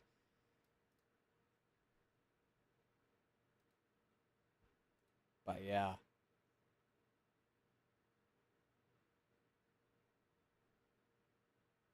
Yeah, 2 times, once in January, twice in February, 5 times last month.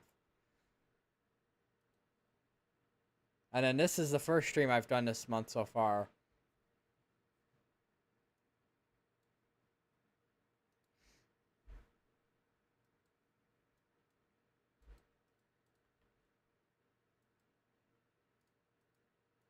But yeah, will be interesting to see what ends up happening this month. There's definitely a chance this month could be pretty active too.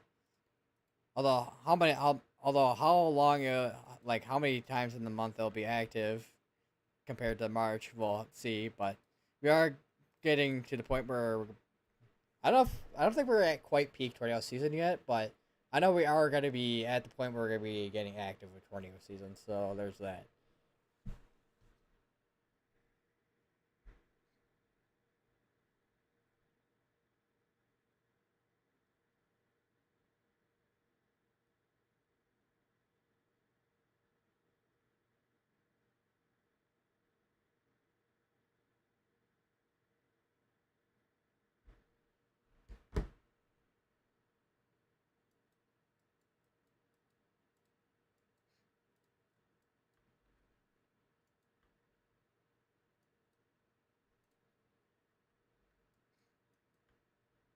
They pointed this camera at this cell over here.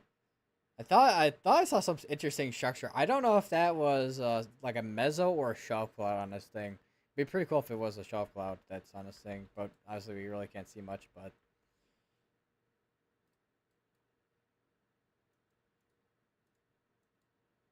we have one severe dosha warning over here in Missouri with tornado pause tag on it, and oh no, well Kansas is in range. Wow, that really changed a lot with storm relative velocity. Totally.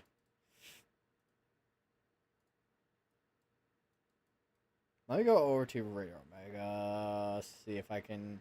Because that's the thing about the color tables. I wonder if Radar Omega will show a little bit better.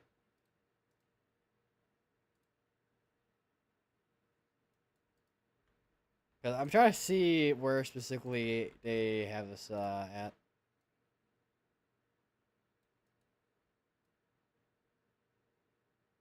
Could have been what I was talking about earlier with this, not this area here, but this area here. And try to track it across. It would be probably here, somewhere in here, probably, if that's not just in a clear area. But not really seeing an area that, I mean, could be a concern for like rotation at this point. So definitely gotta be wind and hail though for threats there.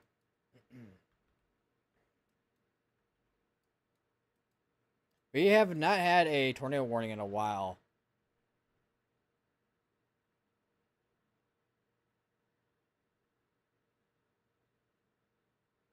Alright, I will.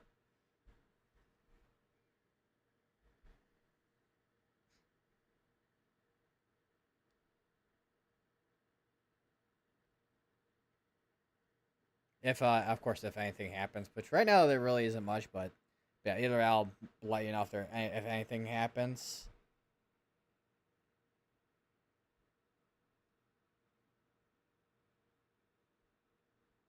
Got like 2 pings right now. What is going on here?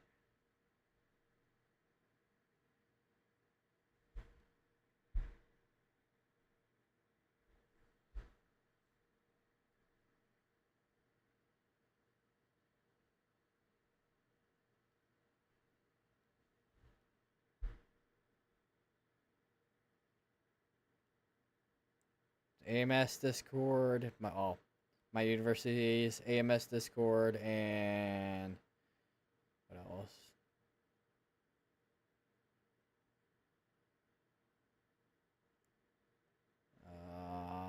A Roblox game, which is radar trackers.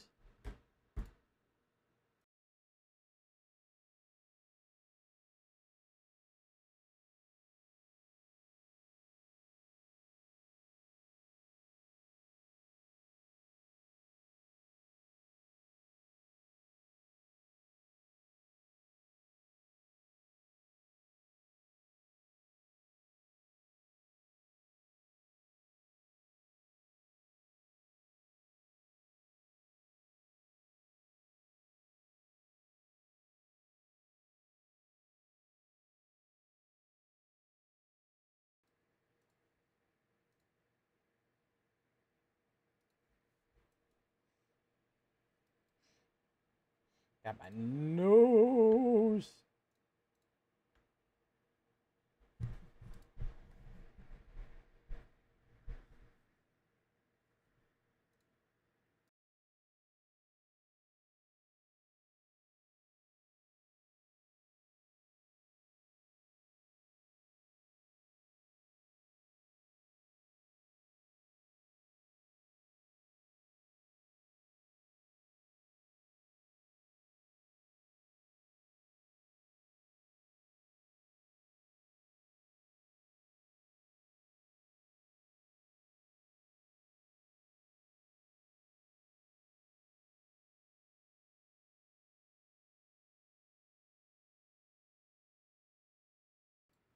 Alrighty. Fridge. Fridge warning.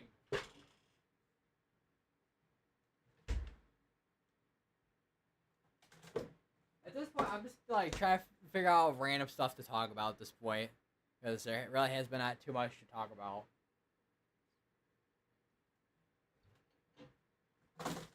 I got ice pack in the fridge. I got pudding. I got goldfish. I got I was about to say hot pockets, but these are Pop Tarts. I got a bottle of Gatorade.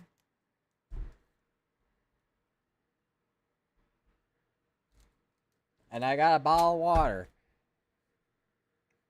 Amazing. Tom Cruise. Alright then.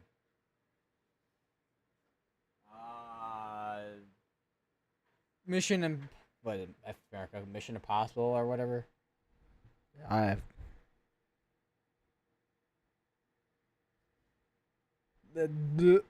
I feel like I should know this considering how many movies I've watched.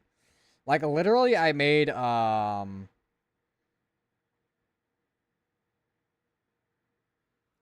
movie and show tracker Google spreadsheet.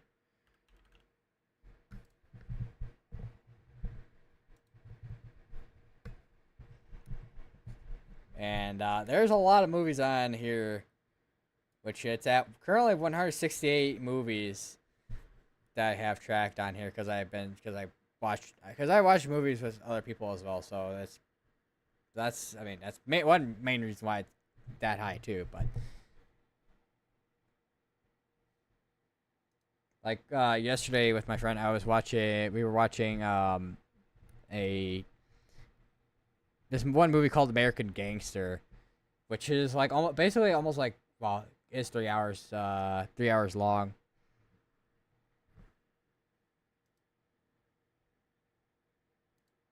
It was quite interesting to say the least.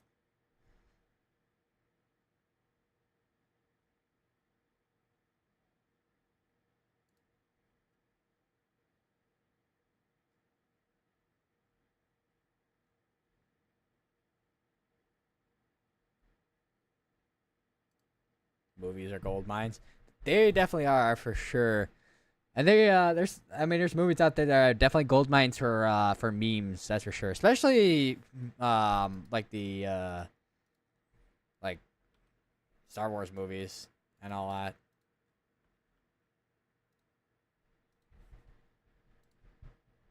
I just saw a post from Andrew Shearer. The OZ Norman sounding shows that too much of something doesn't necessarily mean it's good. Severe weather had a high-end environment, but too much forcing early initiation led to messier linear mode. Yeah, I kind of figured with when I was watching this earlier, like around 4 or 5 o'clock, storm starting to initiate. I started out discrete. I was like, okay, these are starting out discrete. I looked at the meso analysis. I started seeing the shear vectors go linear. I'm like, yeah, I think this is gonna go linear pretty quickly.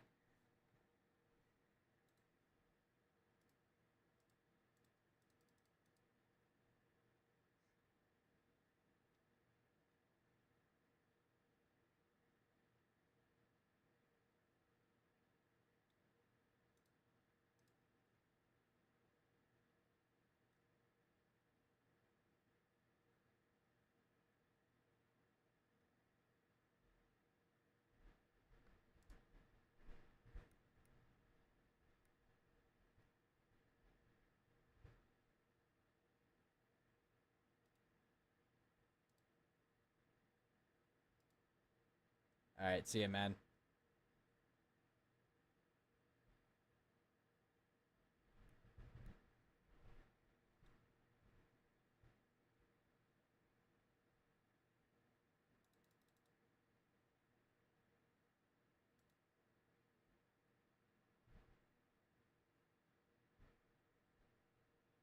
Oh wow.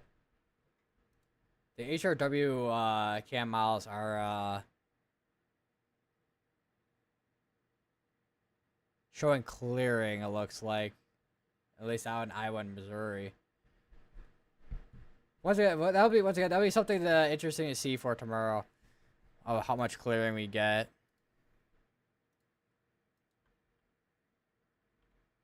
So I think storms are starting to congeal back into organized line again here.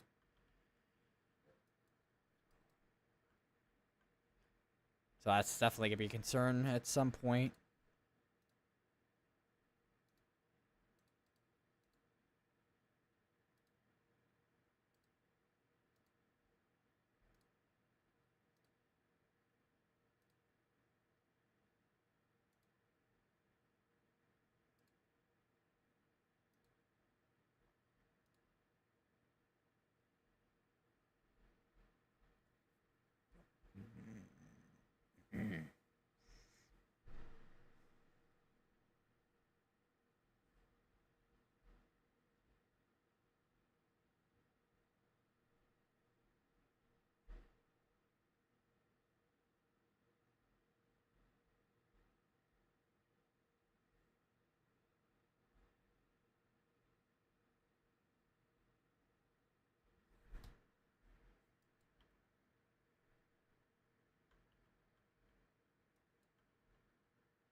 Readjust my headset on my head.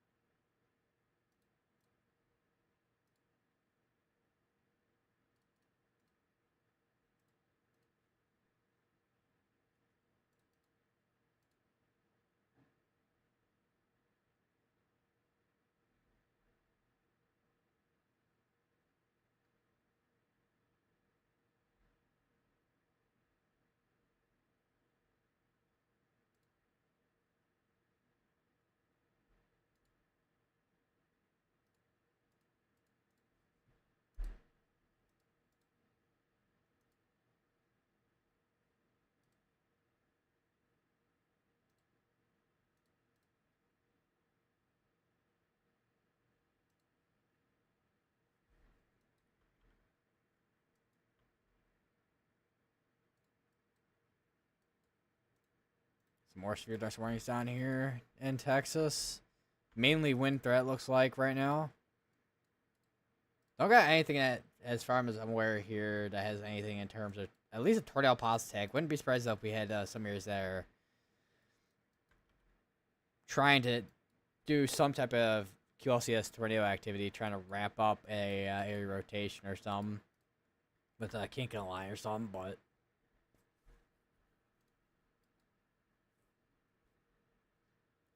question is, what is the Storm Prediction Center guy issue after this tornado watch? Because obviously, I mean, they're taking us till these tornado watches till their expiration date. But expiration date? Okay, welcome to my brain that has watched Team Fortress 2 cinematics way too much.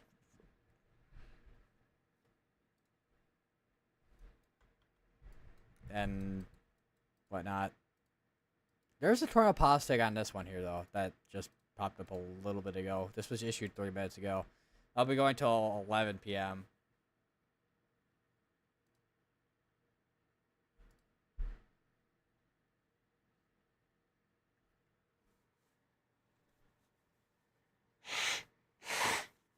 Ugh. Okay, now I'm starting to think it might have some allergy issues going on.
Ugh. That was a gulp and a half with that drink of water there.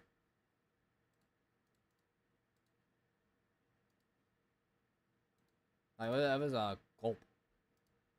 The the big gulp.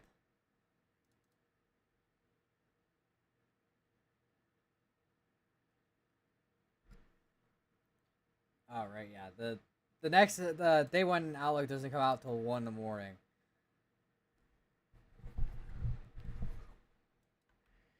Man, I wish it still came out at midnight, because then I mean I know they follow, and obviously I know it follows Zulu time and all that in the first place, but with between Central Daylight Time or Central Standard Time, and then converting that to Zulu time and all that, but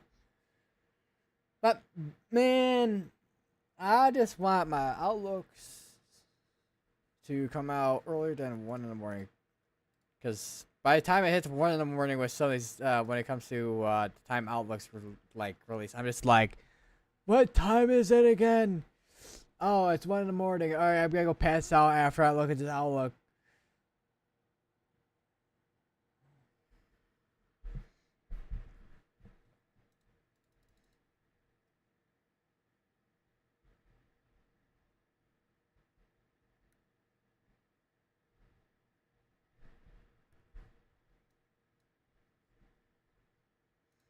Yeah, how has well, everybody's day been?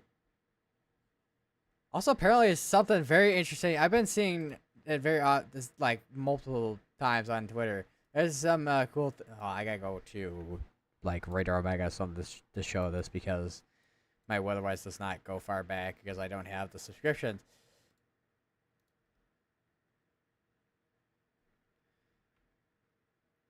But there was a what's called a MCV, or a mesoscale uh, convective vortex, basically. And let me get over to Radar Omega real quick. All right, so here it is. So it's basically kind of this like vortex that just kind of spin. You can see the like kind of spin right over here, and then it turns to the big old one here. And look at that! Look at that! It's kind of cool.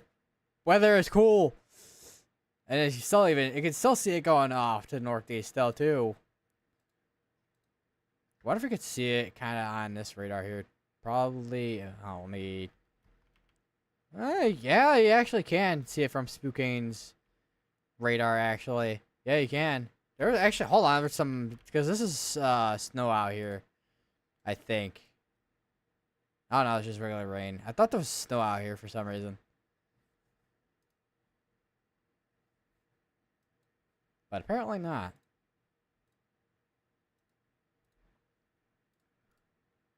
Also, what's interesting about Radar Mega is they have gray for the. I mean, they have the exact look for the SIG, so SIG 123, but it's like they have it instead of black, they have it as gray. I don't know, it's weird how they have it. And then here's tomorrow. It'll be interesting to see how tomorrow goes.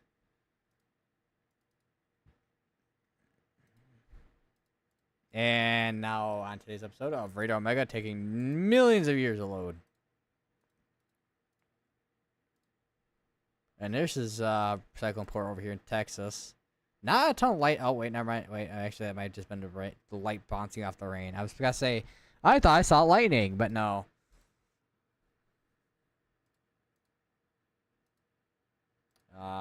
Why is that wanting to not work?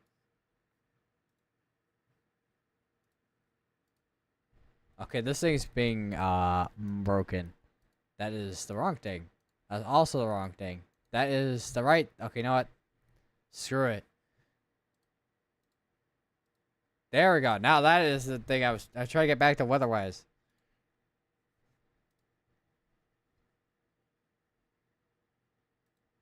I think for the most part, I mean, we really haven't seen too much activity in terms of severe threat, but maybe a couple areas here, one near Bray, maybe.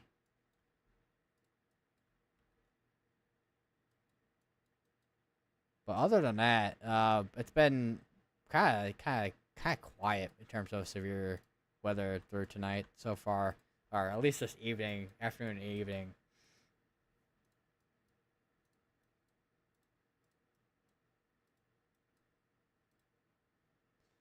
But yeah, I think that's me. I mean, not really gonna be seeing too much unless we see something uptick, which I mean, it's still possible we could see some kind of uptick because I mean this is Oklahoma at night we're talking about here, but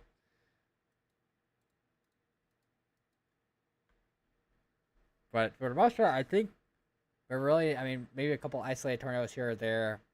Damaging winds is definitely gonna be the main threat through tonight. But yeah, anyways, stay safe out there. Have multiple ways to get alerts. I don't particularly know when I'll be live tomorrow, but um, depending on how the convective evolution is tomorrow morning into the afternoon, and we see that clearing, we could be looking at a big day tomorrow for tornadoes and severe weather. But yeah, either way, but yeah, we'll see what happens tomorrow. I mean, I'll probably be live tomorrow. Also, by the way, guys, if I am in a tornado warning tomorrow, I will actually have to go away from my setup because I'm not exactly at my main setup where I'm in the basement, so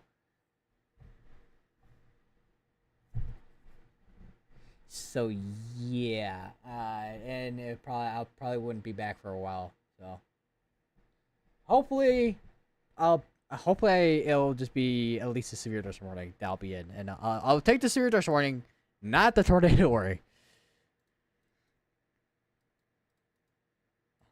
Although then again, next thing you know, I'm outside filming. I'm outside recording a supercell with a wall cloud like I did with the storm in Pennsylvania. But anyway, see you guys tomorrow probably, and even Friday actually. Friday probably won't be till after probably 5 p.m. I'll let you guys know. You guys will probably see a notification, but I'll let you guys know when I'm going live. Tomorrow and Friday, of course. And yeah, could be a big day tomorrow. We'll see what happens with the convection, with showers and storms in the morning. And yeah, anyway, stay safe out there. I'll see you next one.